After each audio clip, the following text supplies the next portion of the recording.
Hello, friends. Welcome to the other 167. For our meditation today, let us look at the Psalm 139, verses 23 and 24. Here is David asking God something. He is praying. He is asking God to search his heart.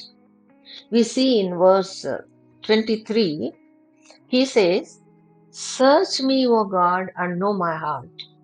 Try me and know my thoughts."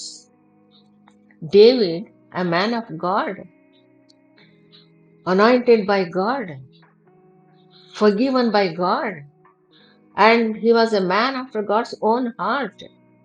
And he is asking God, God, investigate my heart, search my heart, try me, trust me, and see. Friends, what is he asking God to see? In verse 24, we read, he says, "See, O God, if there is any wicked way in me." The Hebrew meaning of this is there any hurting way in me? David is asking God, God, see whether am I hurting you in any way? Is there any hurting way in me? I don't want to hurt you, Lord. I don't want to disobey you. Please search. Please try me. Please test me and cleanse me, he says. In verse 24, he continues and says, Lord, lead me in the way of righteousness. Lead me in the way of everlasting. Friends, to walk in the way of everlasting, we should be sensitive to the leading of God. Our heart should be sensitive to His words, to His leading. David is asking God to search his heart and know Him and guide him. Friends, who can test our hearts? Who knows our hearts?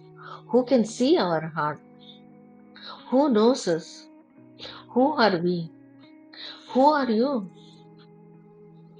Please listen to these questions. Who are you? Are you what you think you are? Are you what others think you are? Or are you what God thinks you are? How much I know myself. I have not even seen my face, my natural face. I have seen only the image of my face in the mirror. That too, it depends upon the quality of the mirror. I have not seen the natural face.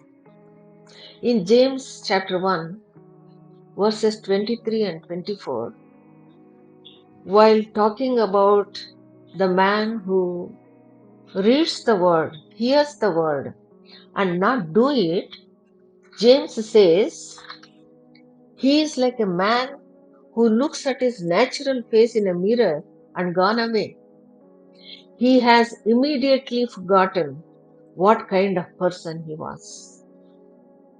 Friends, if we can forget our face, which we can at least see in the mirror, how much we know about our heart, how much we can see. The second question is, are you what others think you are? Friends, how much others know about you? The person who is sitting next to you, he or she, do they know you? Do they know what is in your heart? Do they know what is you are thinking? They can have only an opinion about you by hearing your words and looking at your action. Otherwise, they don't know exactly what you are thinking, what is there in your heart. Thirdly, are you what God thinks you are? Yes. Yes. We are what God thinks we are. Friends, these days, billions of people are following a creed. They say, follow your heart and do whatever your heart says. It is their gospel. It is their creed. The follow your heart creed certainly not found in the Bible. Jeremiah chapter 17 verse 9 says, the heart is deceitful above all things and desperately sick. Who can understand it? David says that it is only God can understand. Only God can understand our hearts and our thoughts. He says in Psalm 139, God knows when I sit down, when I rise. He knows my thoughts.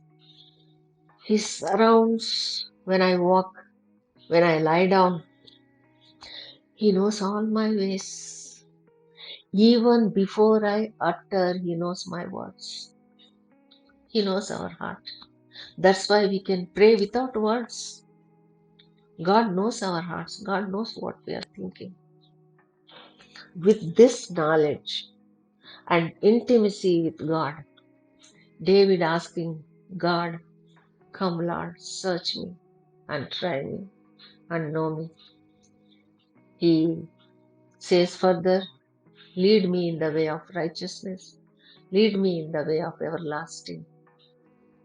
Friends, shall we ask God to search our hearts and know our thoughts? We cannot help ourselves. It is only God who can help us to have clear consciousness, godly thoughts, and clean heart. Shall we ask Him to search our hearts and cleanse it and take us in the way of righteousness, in the way of everlasting? Thank you for listening. God bless you. Thank you.